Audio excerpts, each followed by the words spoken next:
In Austin, I'm Quita Culpepper. A Fort Hood woman is suing the Austin Police Department and the city for a life-altering injury she suffered 2 years ago. The lawsuit accuses APD of using excessive force and endangering innocent bystanders on 6th Street back in 2023. Police shot and killed a man who they say was pulling out a gun, and in the process, the woman who's suing and 2 other people were hurt as well. Here's Jessica Cha. It was around midnight on December 16th, 2023. It had been like a while since we had like a girls' night out. So really we just went to 6th Street, just to enjoy our time. Nicole Curry was 22 at the time and about to head into Soho Lounge in downtown Austin. The last thing I remember was handing my ID card to the security.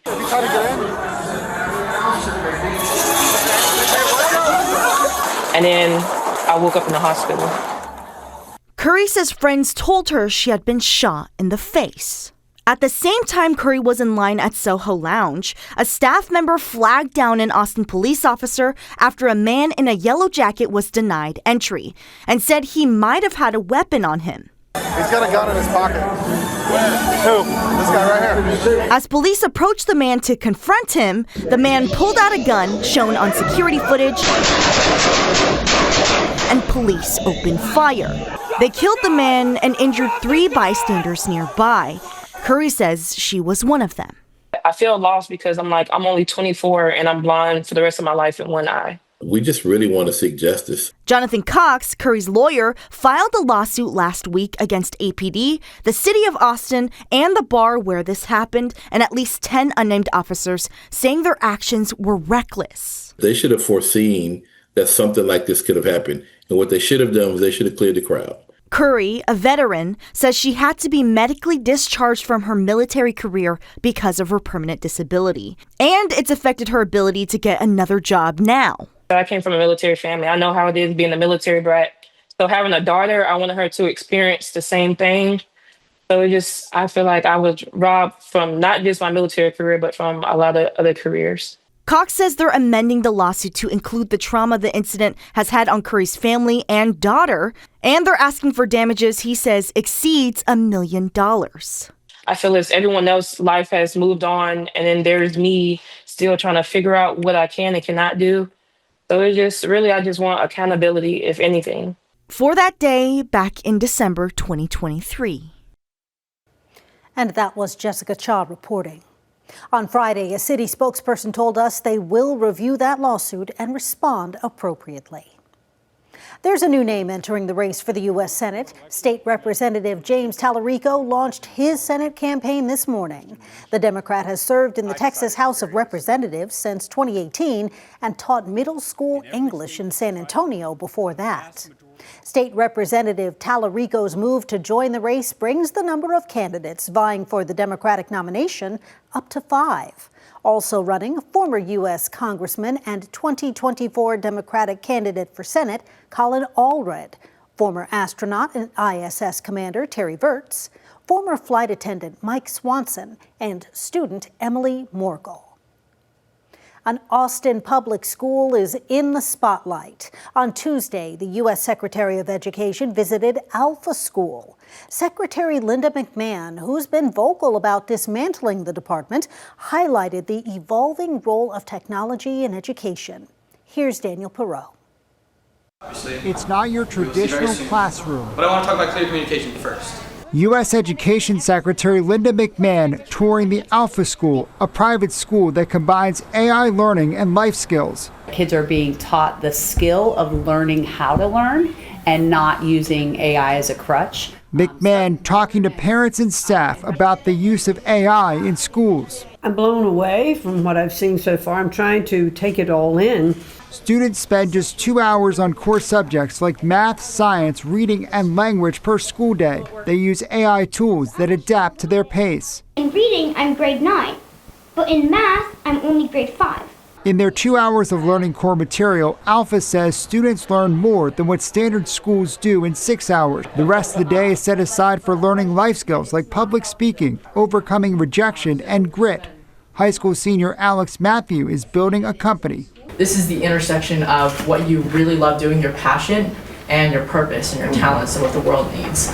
At $40,000 a year, tuition is out of reach for most families. Co-founder Mackenzie Price says they're working on turning what they do at Alpha into a public model. It's really about inspiring change for all of the schools around the country and eventually the world. They are already working with 1,500 students in more than 50 districts.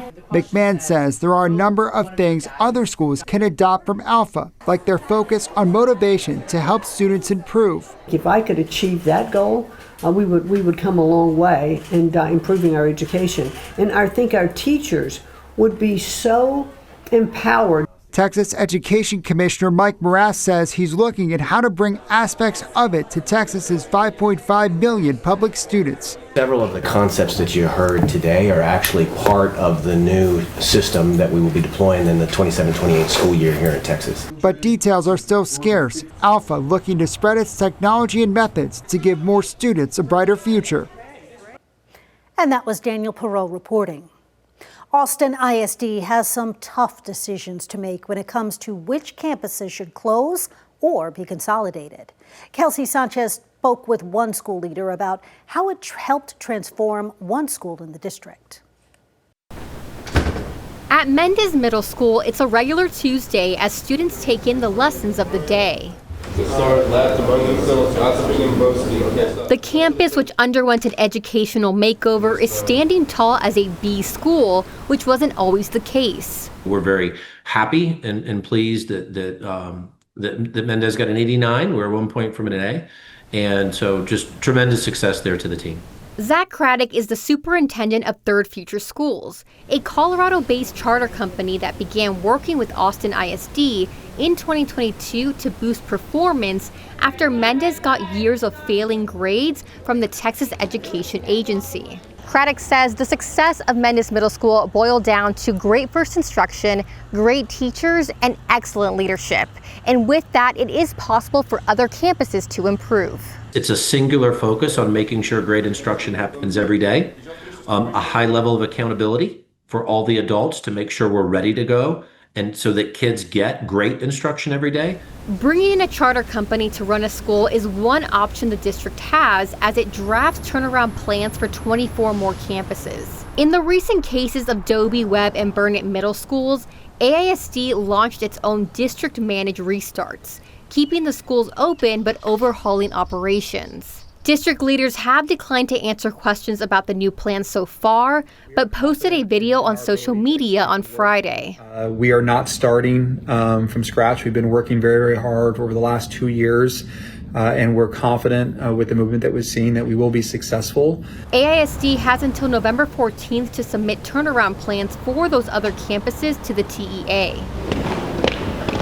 While Craddock said he can only really speak to Mendez's success, it's up to the district on how they want to tackle this challenge. The system sometimes is not designed to get the outcomes they desire. And so when we talk about transformational educational change, that's really what it is you have to transform the system. In Austin, Kelsey Sanchez, KVUE News. And those are the headlines happening in Austin. I'm Quita Culpepper.